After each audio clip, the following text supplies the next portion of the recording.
Right now, you're warm. You haven't thought about it once today, but you are. Somewhere on a wall in your home, there's a little dial, and the second the air gets a bit too cold, a machine switches on, quietly. It solves the problem before your body even knows there was one. You walk from a heated house, to a heated car, to a heated building, and honestly, the coldest moment of your entire day is the 10 seconds between them. For you, winter is an inconvenience. It's scraping ice off a windshield. It's grabbing the heavier jacket. It's complaining that it gets dark at 5. But for almost the entire history of our species, winter was never an inconvenience. Winter was the season designed to kill you. And it never came from just one direction. It came from 4 sides, at once. The cold could take you. The hunger could take you. The predators could take you. And the long, black, endless nights could break your mind before any of the others got their shot. So here's the question that actually matters. For hundreds of thousands of years, no furnace, no grocery store, no walls that truly kept the wind out. How did anyone make it to spring? Because they did. Your ancestors walked straight into the most brutal places on this planet, and they walked out the other side. How they pulled that off is one of the greatest things our species has ever done. I'm Ken, and today, I'm taking you back into that world. If you're new here, hit subscribe right now, because by the end of this story, you will never look at the cold outside your window the same way again. Let's start with the obvious enemy, the cold itself. Here's something most people don't know. The human body is a tropical machine. We evolved in the warm heart of Africa, and left out in the open, an unprotected human loses to freezing weather fast. Hypothermia can set in within hours. Your fingers stop obeying you, your thoughts slow to a crawl, and once your core temperature slips past a certain line, the whole system just shuts down. No claws, no thick fur, no insulation worth mentioning. Honestly, we might be the worst-built large animal on Earth for surviving a hard winter. And yet, humans didn't just endure the cold, they walked straight into it.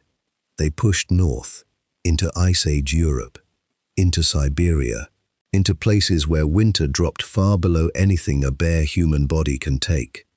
So how on earth did they do it? The first answer is fire, and trust me, we'll come back to what fire really meant on those long, dark nights.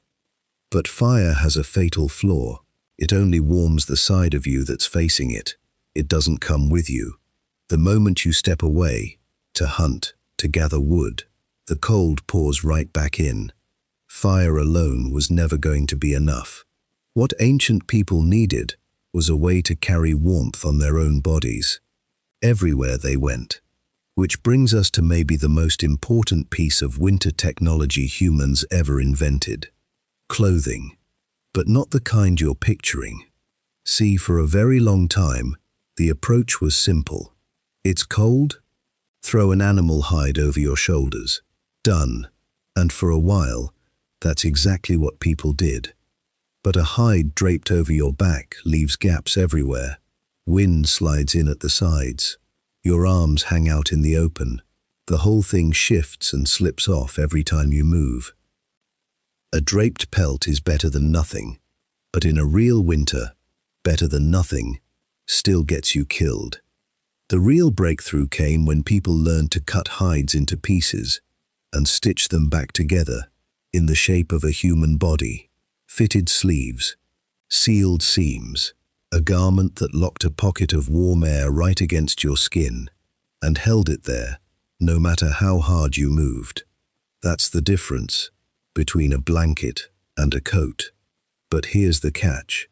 To do any of that, you need a needle. And not just any needle, one with an eye, a tiny hole for thread. That is a genuinely hard thing to make. You take a splinter of bone, you grind it down to a fine point, and then you drill a hole through it, small enough to be delicate, strong enough not to snap. Archaeologists have found bone needles like this, dating back more than 40,000 years. Some finds go back even further. These weren't lucky accidents. They were precise, deliberate tools, and whoever made them knew exactly what they were for. Even the thread came from the animal. Sinew, the tough fiber that ties muscle to bone, could be stripped out, dried, and used to bind hides into something that held. Now sew a garment like that with the fur turned inward, against the skin, and suddenly, a human being could stand in air cold enough to kill, and stay alive. Inside a private bubble of warmth. Sewn clothing was not a luxury. It was the technology that let our species leave the warm continent it was born on, and claim the coldest corners of the planet. Take away the needle and the thread. No human population survives an Ice Age winter in Siberia. Full stop. So now you're warm enough to move, to work, to hunt. But the light is fading. The temperature is still falling. And a second problem shows up, one that no coat can solve. You need somewhere to survive the night. The obvious answer is a cave, and caves really did matter. A deep cave holds a steady temperature. It blocks the wind. It keeps the snow off your head. But here's what nobody tells you about caves. They're rare. A dry, defensible cave in a good location. That was a treasure. And if you found one, odds are somebody else wanted it too. Most of the time, you couldn't count on a cave at all. If you needed a place to ride out winter, you had to build it yourself. And this is where it gets extraordinary. At a site called Mezhir in what is now Ukraine, archaeologists uncovered dwellings built roughly 15,000 years ago. The land around them had almost no timber, almost no stone, so the people there built their homes out of the one material available in massive supply: the bones of mammoths. They stacked and interlocked the remains of dozens of mammoths into round, dome-shaped structures. Hundreds of bones in a single home, jawbones layered like shingles, massive tusks arching over the doorways. These were not thrown-together shelters. These were engineered buildings, designed to stand firm through a merciless winter, and they took real planning and staggering effort to raise. Inside a structure like that, every ounce of effort went into one thing: trapping heat. Floors were lined with care. At a site in South Africa, researchers found sleeping mats made of layered grasses and leaves, deliberately arranged, dating back an almost unbelievable 77,000 years. Human beings were making their shelters comfortable before our species had even left Africa. And the work didn't stop at the floor. Think about that mammoth bone house for a second. Bones don't fit together cleanly. There are gaps everywhere, and every gap is an open door for the wind. So people sealed them, layer by layer. They stretched animal hides across the inside walls. They pinned them over the openings. They cut blocks of turf and stacked them against the outside. Some groups even packed snow against their shelters, because here's the thing: a thick layer of snow is actually a superb insulator. It traps pockets of air, and trapped air holds heat. Little by little, the wind ran out of ways in. A shelter stopped being just walls. It became a system, and it kept people alive through nights that should have ended them. By the way, if your mind is a little blown by how smart these people were, do me a favor, hit that like button, and drop a comment telling Ken how long you think you'd last. 15,000 years ago. I read every single comment. And I'm genuinely curious about this one. But a well-sealed shelter creates a brand new problem, and it's a serious one. Keeping a fire burning through an entire winter devours fuel, enormous amounts of it, and gathering fuel means someone has to step back out into the cold. again and again, all season long. You're anchored to that shelter. You can't just wander off, which means the food you need has to be close by or already stored away. And that brings us to the third threat, arguably the deadliest of them all: hunger. Here's a piece of winter that modern life has completely erased from your memory. In winter, the land stops making food. Plants die back or go dormant. The berries are gone. Roots become nearly impossible to dig out of frozen ground. Most of the animals have moved on, gone into hiding, or turned thin and desperate themselves. For a hunter-gatherer, winter isn't just cold. It's the season when the earth itself stops feeding you. And that turns survival into cold, hard math. You have to gather enough in the warm months to carry an entire group through months where almost nothing new comes in. So ancient people became masters of food storage, and their methods were brilliant. The first was drying. Slice meat thin, let it dry, in the sun or over the low smoke of a fire, and you pull the moisture out of it. No moisture, no rot. Dried meat could last for months, and the smoke added a second layer of protection on top. A rack of meat drying in the autumn air was, in every practical sense, a group's insurance policy against starving in late winter.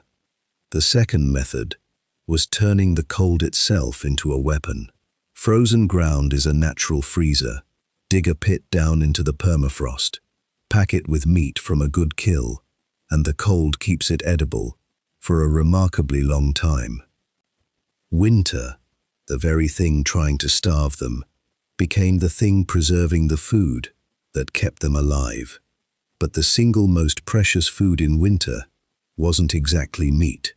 It was fat. When your body is burning massive energy just to stay warm, lean meat alone won't cut it. Fat is the densest fuel there is, and in the depths of winter, it was worth more than almost anything else. Ancient people rendered animal fat down into a stable, storable substance, concentrated fuel for the human body. They blended dried meat with fat into a dense, long-lasting ration, enormous calories, packed into something small enough to carry. In a season where every single calorie was counted, fat was the line between a group that reached spring and a group that didn't. So now you're warm, you're sheltered, you've stored enough to eat. You've beaten 3 of winter's 4 death sentences. But there's a fourth, and it's the one almost nobody thinks about, because it doesn't attack the body, it attacks the mind. The darkness. In winter, the farther north you go, the shorter the days get, and the longer the nights stretch. Brutally long. You might get a handful of usable daylight hours, followed by 15, 16 hours of cold blackness, with nothing to do but wait. You can't travel far. You can't hunt in the dark. You're locked in a small space, with the same few people, night after night after night. And that kind of confinement, that endless waiting, can wear a person down in a way the cold and the hunger never managed to. But here's what ancient people did with those long, dark hours. They didn't just endure them, they filled them completely. This was the time for every task that didn't need daylight. Sitting by the fire, repairing tools, shaping fresh spear points, mending clothes for the rest of the season, twisting plant fiber into cord, carving. The long night wasn't dead time, it was workshop time. The hours when a group got everything ready, for the moment the weather finally broke. And it was more than work. Around that winter fire, in the dark, is where people talked, where the elders handed down everything they knew to the young, where the same stories were told and retold, again and again, carrying a group's memory and knowledge across generations. A massive share of what we now call human culture, the myths, the songs, the shared knowledge, was forged in exactly these conditions. In 2014, researcher Polly Wiesner published a study of conversations among the Juhoansi people of the Kalahari, and she found something remarkable. After dark, talk shifted almost entirely away from practical matters and towards stories, song, ritual. The firelight itself seemed to change what people were willing to share. People pressed together against the darkness, keeping each other warm, keeping each other sane, keeping each other human, until the light came back. Winter didn't just test the body, it built the mind. And when you step back and look at the whole picture, something remarkable comes into focus. Winter wasn't just survived, winter shaped us. Think about it. The pressure of the cold is what drove people to invent fitted sewn clothing. The scarcity of caves is what drove them to invent real architecture. The seasonal collapse of food is what drove them to invent storage and preservation. And the long, dark nights are where a massive share of culture itself was born. Nearly every technology that let our species spread into every climate on the planet was forged in the fight against the cold. The harshest season on Earth didn't just fail to wipe us out. It made us far more capable than we had any right to be. So here's the full picture. Winter came at your ancestors with 4 weapons: the cold, and they answered with fire, and fitted, sewn clothing. The night, and they answered by building shelters out of whatever the land gave them, even the bones of mammoths. The hunger, and they answered by drying, freezing, and rendering food into stores that could carry a group for months. And the darkness, and they answered by turning the longest, coldest nights into the workshop and the classroom, where human culture itself was born. Every single winter was an exam, and a great many people failed it. Survival was never guaranteed. It was earned, year after year, through preparation, skill, and pure stubbornness. And now, look at you. You turn a dial, and the room warms up. You open a door, and there's food grown on the other side of the planet, in the dead of December. You complain that the sun sets too early, from inside a home your ancestors couldn't have dreamed of, and never once in your life have you felt that very specific dread of watching the first snow fall and wondering if you stored enough to see spring. You don't survive winter anymore. You barely notice it. And that's not because winter got softer. It's because 100,000 years of human beings, freezing, starving, huddling together in the dark, slowly figured out how to beat it, one invention at a time, so that you never would have to. If this story hit you the way it hit me, subscribe and turn on the notification bell, because every week, Ken takes you on another journey like this one, the stories of how humans became human. I'll see you in the next video. This is Ken, signing off.